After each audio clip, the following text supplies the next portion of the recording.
So I'll talk about capitArt very briefly. capitArt is a small-size experimental project, and through publications, exhibitions, and talks, we try to probe the boundaries of the notion art brut and create a dialogue between art brut and art categories that are often associated with art brut, like tribal art and art of people with mental disorders, if we may call it an art category. And this way, we intend to question the locus of art brut within the contemporary art scene. We focus on the philosophical meaning and the socio-political importance of art brut creations. And as you also just said, one of the controversial topics discussed around art brut is institutionalization. So today, I would introduce the topic from a personal point of view and start with the beginning of my journey, the realm of art brut. And this way, I hope to point to two important discussions. One is the meaning of art brut, that is quite ambiguous, I think we'll all agree. And the second one is its relation with the market, that is quite controversial. So I first encountered art brut in 2007. And in Paris, it's a photography exhibition. It's a contemporary art photography exhibition. And back then I was studying philosophy and I was 20 years old, as a young person. The show I saw consisted of wall-sized framed photographs of the plank of Janot. I think people who are familiar with art brut would know about the famous plank, and for others, I'm going to show you a visual sharing my screen with you. Okay, you can see it, right? So this is the famous plank of Janot. Another visual, which is a little bit also close view. It is a carving in the form of a text covering about 15 square meters on a wooden floor plank. And let's talk about its creator. For a while, just going to stop sharing my screen right now. Okay. Janot is known to be a young man from France with a quite turbulent personal history. He joins the Algerian war, but the war doesn't really help with his mental well-being. He returns home even more disturbed, isolates himself in his family house with his mother and sister. They live there cut off from the world until the end of their lives.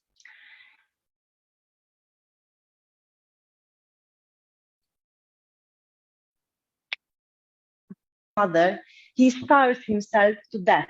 He dies at the age of 33 because of inanition. I know it's a pretty dark story, not too many of us would like to listen to it, a Saturday night out event or online event, but I think this is what art brut is about, at least to a certain extent. So Janot had carved his thoughts on the wooden floor of his house. Within the period starting with the death of his mother until his own death in 6 months. And his thoughts were oscillating between societal criticism on one hand and paranoia on the other. So the work has an aesthetic value, but also it has a political and also a psychiatric value. So the plank was discovered after the death of the sister in an abandoned house years later, and it was bought by a psychiatrist, Dr. Guillaume, and he sold the work, he sold the plank later to a pharmaceutical company, and the work is still today in the collection of that company. So I think it's going to be more clear now why I started with this memory. At that period, that exhibition left long-lasting, disturbing impacts on me because I was 20 years old. What was occupying my mind was not only the story of the man, that is of course quite disturbing, but it was rather the idea of the plank, the physical plank. That was something I hadn't experienced before in that kind of creation. Some artworks are meant to disturb us, like that plank was disturbing me. However, that plank was not meant to be an artwork. So I think this unintentional, disturbing, or somewhat surprising quality of certain creations. This is what we commonly share when it comes to appreciating art brut. This is how we assign them to a certain meaning. Another problem for me that time was the way it was displayed, the plank was displayed. It was at a photography exhibition documenting the plank of Jeannot in an art gallery in a posh neighborhood in Paris. Well-presented frames under spotlights, people walking around, including me, almost walking in the head of a suffering human being with tickets in our hands, made a disconcerting contrast with the idea of the plank. At that time, it seemed to me that a person once escaped from society and he was dragged back to be displayed and to be somewhat sold. And only years later, when I learned about the notion of art and when I saw more examples, I realized that the plank of Jeannot was an example of a kind of creation that was questioning our understanding of artistic creation. And from the very beginning, the dissonance between their striking, overwhelming existence and the problematic place they take in the market bothered me.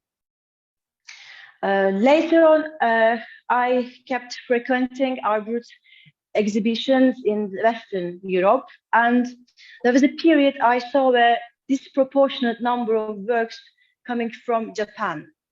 And I found it curious and went to Japan, where I stayed for 5 years and completed my PhD on the subject of art brut.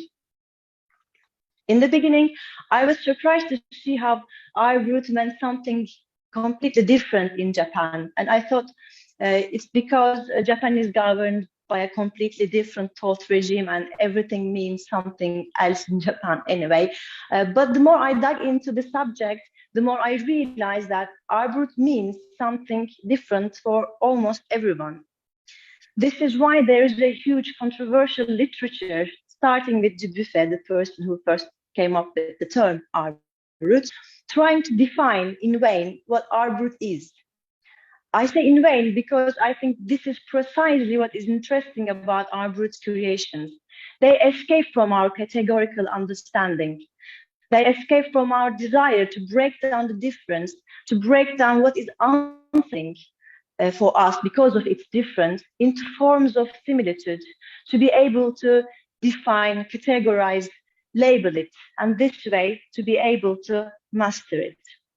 In this sense, I think art brut creations are sociopolitically important, not because the creator intends to convey a political message, but because the way they are created, the way they come into existence is political.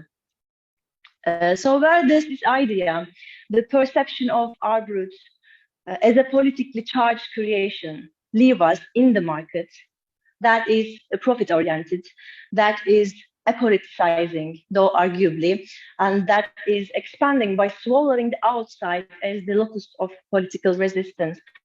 I think this is one of the subjects, I hope this is one of the subjects we are going to discuss tonight. Before that, before I finish, I would like to share a few examples of what we've been doing with art brut and for art brut. And this way, I hope to introduce a few more topics discussed in the second part of today's program. Okay. So this is our latest publication, A Cowboy in the City. Can you see it complete? I think it's better now. Okay, it's published in 3 languages, Turkish, English, and French. It's about the life and creations of a garbage collector, Selami Gündoğdu, from Turkey. We found him through a tweet of a fine art student who used to live in the neighborhood where he was working. She found it interesting that he was drawing on his cleaning equipment, took some photographs and shared them on Twitter. We by chance saw the post, contacted her and told her that his creations were examples of art brut. She got interested in the idea and together with her, we prepared this booklet. We only provided a certain conceptual framework, and actually she did the rest.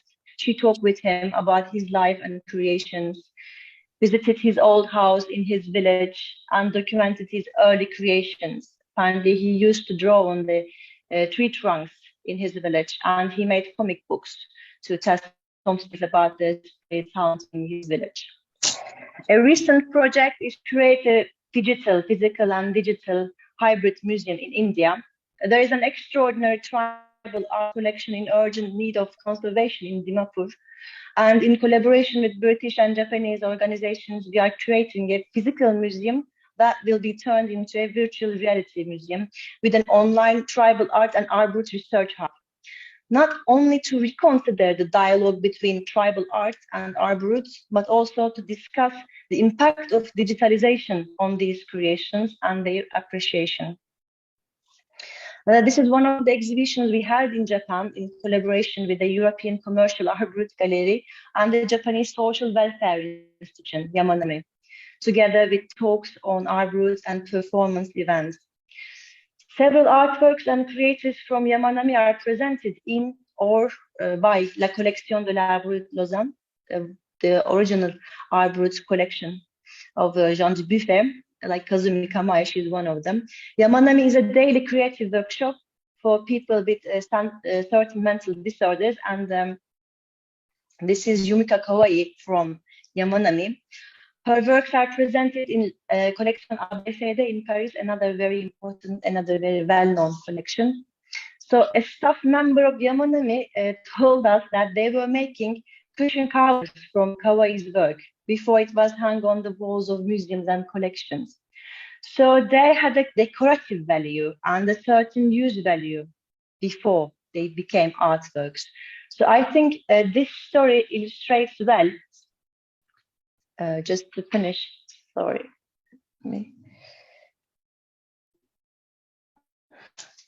So this story illustrates well, actually, how Art Brut give